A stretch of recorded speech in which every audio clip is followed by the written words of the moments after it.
क्रमशः पूर्व प्रसंग से जुड़ा हुआ आगे का व्याख्यान भी है।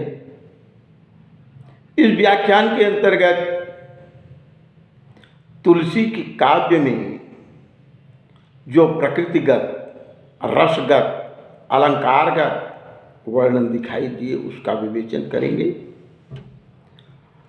तुलसी एक प्रकृति प्रेमी कवि थी और प्रकृति के सुंदर मनोहर चित्र की जो सुंदर का झांकी उनके काव्य में देखने को मिलती है, शायद अन्य कवियों के काव्य में दुर्लभ है। इनका प्रकृति प्रेम ही इनके काव्य में वर्णित प्रकृति के माध्यम से दिखाई देता है। वन, उपवन, पर्वत, नदी, सरोवर, षड ऋतु सभी का अत्यंत मनमोहक स्वरूप तुलसी के काव्य में चित्रित दिखाई देता है। यह कहें कि जो मनमोहक प्रकृति छवि तुलसी के काव्य में, तुलसी के साहित्य में दिखाई देती है, संभवतः अन्य कवियों के काव्य में दुर्लभ है।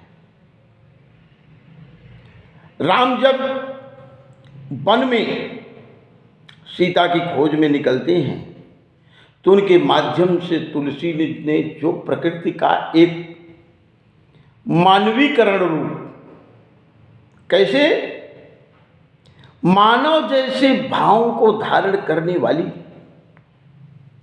प्रकृति स्वरूप इनके काव्य में चित्रित दिखाई देती है। मानवीय गुण को, मानवीय रूप को लिए हुए, हे खग हे मृग मधुकर श्रेणी तुम देखी सीता मृग नैनी। खगों से, मृगों से, पक्षियों से जिस तरह से राम बातें करते हुए सीता को खोजते हैं, खोज में निकलते हैं, वह तुलसी का अटूट प्रकृति प्रेम का स्वरूप है। पंचवटी का वर्णन,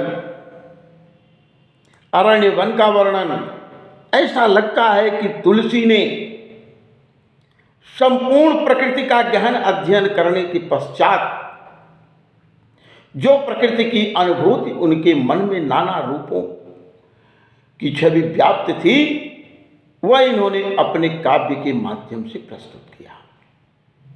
इस दृष्टि से तुलसी के काव्य में प्रकृति का सांगोपांग सुंदर स्वरूप चित्रित दिखाई देता है।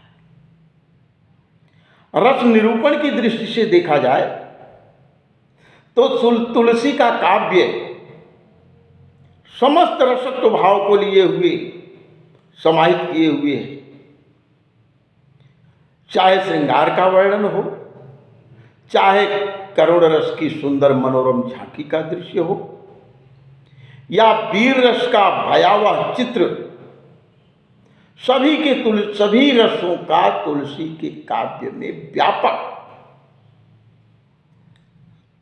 भाव, विभाव, अनुभाव संचारियों से युक्त वर्णन दिखाई देता है, जिसके आधार पर कह सकती हैं कि तुलसी का काव्य रसात्मकता की दृष्टि से अत्यंत भावों से युक्त रसानुभूति कराने में पूर्ण समर्थ सक्षम काव्य है। एक करुण रस की सुंदर झांकी, श्रृंगार रस की सुंदर झांकी, वीर रस की सुंदर झांकी जो तुलसी के मानस में दिखाई देती है, वह शायद अन्य कवियों के काव्य में दुर्लभ है।